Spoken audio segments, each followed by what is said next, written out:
Bonjour tout le monde et bienvenue dans ce nouveau décryptage. Bon, on le sait tous, les tensions au boulot, cette fameuse réunion du mardi matin qui dérape complètement ou ce mail passif-agressif qui tombe juste avant le week-end. C'est inévitable. Mais la façon dont on gère ces frictions, c'est littéralement ce qui fait la différence entre une équipe qui stagne et une équipe qui cartonne. Aujourd'hui, on a un objectif super stimulant. On va se construire une véritable boîte à outils hyper pratique et structurée pour résoudre les conflits au travail.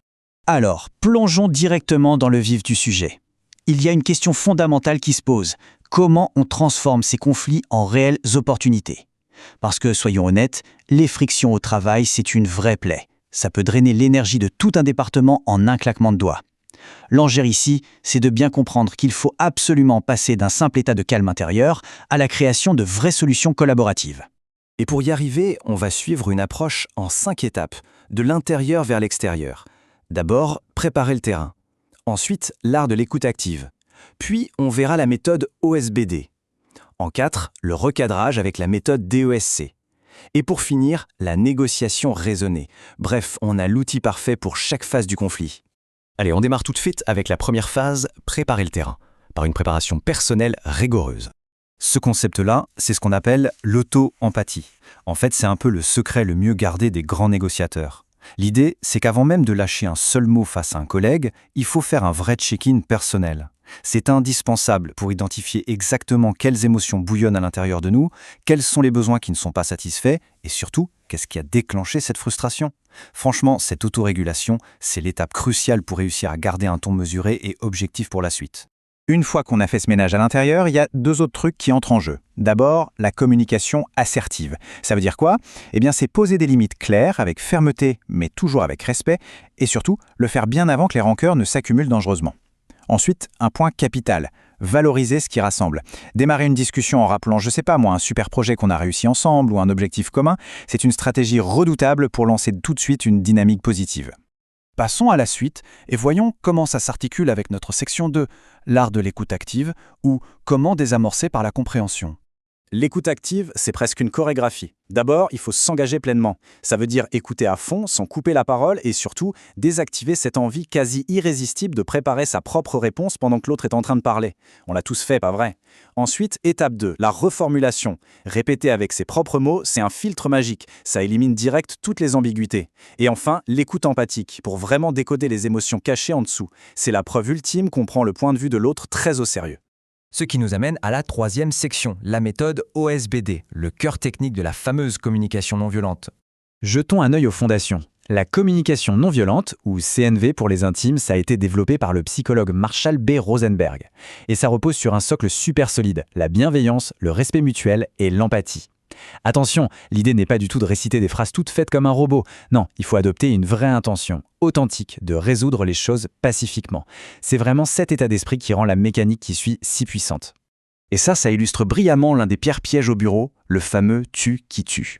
Franchement, utiliser le « tu » ou même un « nous » un peu flou, ça a un côté hyper accusateur. C'est le meilleur moyen de donner aux collaborateurs l'impression d'être pointé du doigt. À l'inverse total, basculer sur le jeu, c'est la voie constructive par excellence. Ça permet de dire très sincèrement ce qu'on ressent, d'assumer son émotion, sans braquer la personne en face. Alors, l'acronyme OSBB, comment ça marche concrètement? On commence par l'observation factuelle. On décrit les faits froidement, genre le rapport a été rendu avec 2 jours de retard, point. Zéro jugement pour garder le dialogue ouvert. Ensuite, le sentiment. On exprime son émotion avec notre fameux « je ». Puis vient le besoin, on met des mots sur ce qui nous manque fondamentalement, par exemple un besoin de clarté sur les délais. Et enfin, la demande. On fait une requête d'action qui soit positive, hyper concrète et bien sûr réaliste. On avance avec la section 4, le recadrage avec la méthode DSEC, ou l'art de formuler un feedback constructif.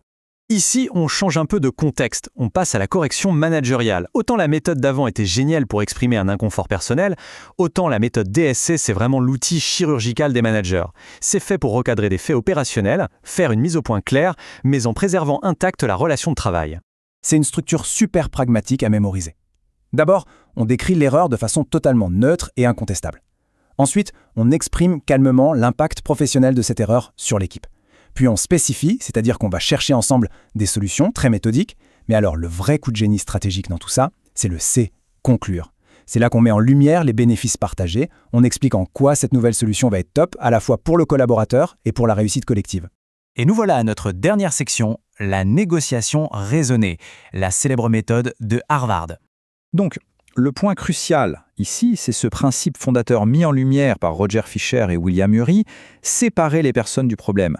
C'est l'exigence absolue. Il faut dépersonnaliser le litige à tout prix. L'objectif, ce n'est jamais d'attaquer l'identité des interlocuteurs, mais carrément de s'allier avec eux pour démonter ensemble la complexité du problème technique. Pour faire ça concrètement, on a 2 règles d'or. La première, se concentrer sur les intérêts et pas sur les positions un peu aveugles. En gros, on oublie les postures rigides et on pose des questions ouvertes du genre « Mais au fait, pourquoi ce point est si important ?» pour vraiment capter les motivations profondes. La seconde, c'est d'élaborer des options gagnant-gagnant. On fait un remue-ménage complètement libre, sans aucun jugement initial, et c'est comme ça qu'on trouve des solutions créatives qui satisfont tout le monde. En guise de synthèse, on a cette petite matrice qui résume bien tout le parcours d'aujourd'hui. D'un simple coup d'œil, on saisit comment chaque phase d'un conflit réclame un outil spécifique. Ça va de la phase interne, avec l'auto-empathie, jusqu'à la phase systémique, avec la méthode de Harvard. C'est quand même fou de voir comment des concepts psychologiques parfois un peu abstraits se transforment en fait en un véritable arsenal tactique directement applicable sur le terrain. Ce qui nous amène naturellement à cette dernière réflexion un peu provocatrice, quel outil sera utilisé lors de la prochaine réunion d'équipe ? L'acquisition de cette structure mentale, c'est vraiment une super première étape, mais c'est son application immédiate dans le monde réel qui déclenche de vrais résultats. L'utilisation méthodique de ces techniques peut littéralement transformer et apaiser notre environnement professionnel au quotidien. Notre exploration s'arrête ici. J'espère sincèrement que toutes ces clés permettront d'aborder toute future collaboration avec une lucidité et une sérénité absolue.